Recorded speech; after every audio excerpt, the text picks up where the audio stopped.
Привет, друзья! Как дела? My name is Fido. Today we have the 10th episode of A1 level vocabulary. If you have watched and studied all the words from the first episode, then put in the comments «Я усердно занимаюсь словарем». We have done this phrase already before. This means I'm diligently working on my vocabulary. We had this phrase, I think, episode 5 or 6, I think. So if you are still there and you are successful with your vocabulary practice, then put this phrase in the comments so I can know that you've been there from day one. But now, today we have 50 more. And today's set of words revolves around nationalities, countries, and things like that. Now, of course, as always, this set is available on Be Fluent. Click the link in the description, the first one, and you'll be taken directly to the set. You can just simply add it to your vocabulary and practice it with our exercises so you will never, ever, ever forget it. Now, if you're not a member yet, then the second link is for you. And one last thing, if you want to have a lot of progress in just 8 weeks, then check out Be Fluent Camp with the third link in the description. We have our camps twice a year, and this one is going to be for, of course, beginners, intermediate, and advanced learners. But overall goal for us is to improve your communication, your speaking, your listening, pronunciation, grammar, vocabulary, all of that, but with the goal of communication in mind. So check it out with the third link in the description, and I hope to see you all there. And from today's date when I record this, we start in about 3 weeks, but we do these camps twice a year, so you can always join the future ones as well. Let's get going. We have our 50 words right here. First, let's start with some adjective. Of course, русский is the first one. Русский. Русский is Russian when it comes to mostly origin. Русский. Because the second one is российский. Российский is Russian, but mostly revolving around the government. Okay? Or something belonging to the country itself. So it's not so much of a nation anymore or tradition or culture. Mostly it's going to be about the country. So more of a governmental state. And somebody was telling me that this distinction between the first one and this one was because of some people wanted to separate themselves as pure Russians from just things belonging to a Russian country that may not be culturally Russian, because we have a number of different cultures in Russia, and that was the way to differentiate.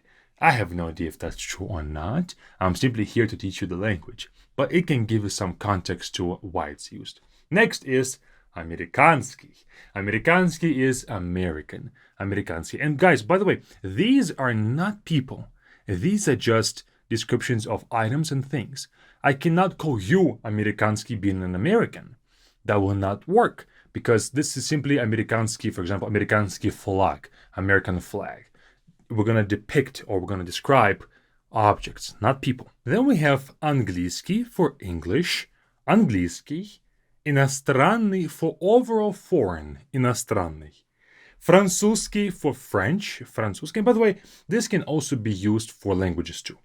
So languages kind of qualify as a thing, not as a person, right? Okay, европейский is European.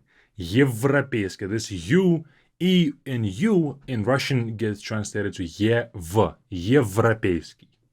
Китайский is Chinese, китайский. Японский is Japanese, японский.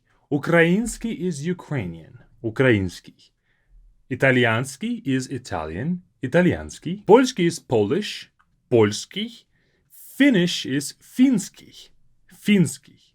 Британский is British, британский. Испанский is Spanish, испанский. I guess I'm moving very fast because there's not much for me to really describe here, right?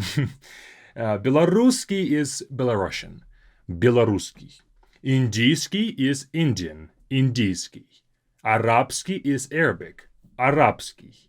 Африканский is African, африканский.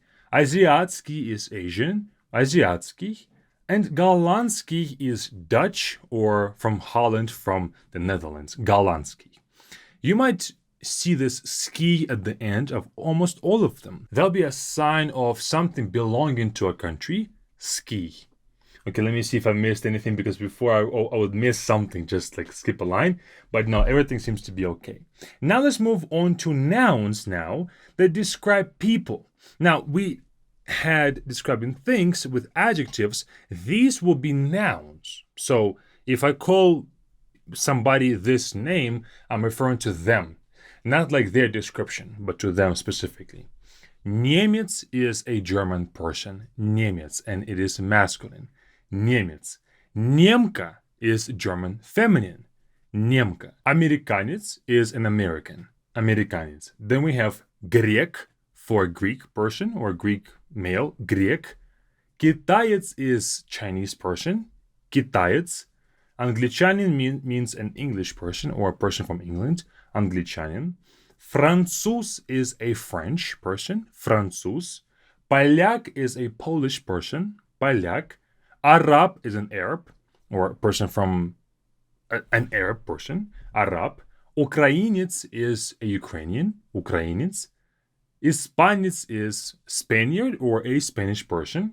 Finn is a Finn or person from Finland, Finn. Then we have the last one for nationality is Японец, a Japanese person. And that's it for our nationality nouns. Now, not all countries were mentioned, and not all countries had a feminine counterpart. The reason for that is because when we don't specify a gender of a person from a certain nation, we just want to say a, let's say, German citizen or a Finnish citizen, we would just simply use a masculine form of a word without specifying if they're a man or a woman. So that's why the feminine part does not make it into the A1 list. Next, let's talk about some other kind of geography related terms. Only 5 of them here. Юг is south, юг. Italia is Italy, Italia. Национальность is nationality, национальность. Консульство is consulate, консульство. And Запад is the west, Запад. Now let's move on to words that are not a specific part of our speech. They're mostly just like interjections or phrases or things that we say in between words. First is пожалуйста. Пожалуйста is please. Пожалуйста. Also, пожалуйста can mean here you go. Пожалуйста. Next, пока. You might know this as goodbye, but also пока can mean while. While something is happening, I do this. Пока. С means with. It's a preposition. С, with. Так means so. Так, but not in a way of interjecting or so, I said this. Not like that. I did it so. In this particular way. Так is used for that. Там is there. Там. Then we have то, then. If something happens, then I do this. That's when to is used. Also can mean that. Over there, to. Then we have у. У means near or at somebody's possession. У. Больше means either more as a comparative form, but I think that больше can sometimes be an adverb to say that I prefer this more. Больше. Or no longer. Больше не would be no longer. Я больше не прошу. I no longer ask. It's actually a lyric of a song. Я больше не прошу. Вот means here, like exactly right here, or here you go. Вот. And then we have должен. Должен is obligated. Должен. It's again an adverb when we're describing that you have to do something. Я должен пойти. I have to go. And then может is maybe. Может. Our final word for today. Может. That is all for today. Number 10, episode number 10, set of words number 10. We have learned 500 of them. We crossed the line of the middle, or we've learned more than we have to learn still. Okay? And now go ahead and check out this set with the first link in the description, or join a BeFluent Camp with this button right here for a more intensive approach, or keep on watching our YouTube videos with this next one. It's up to you.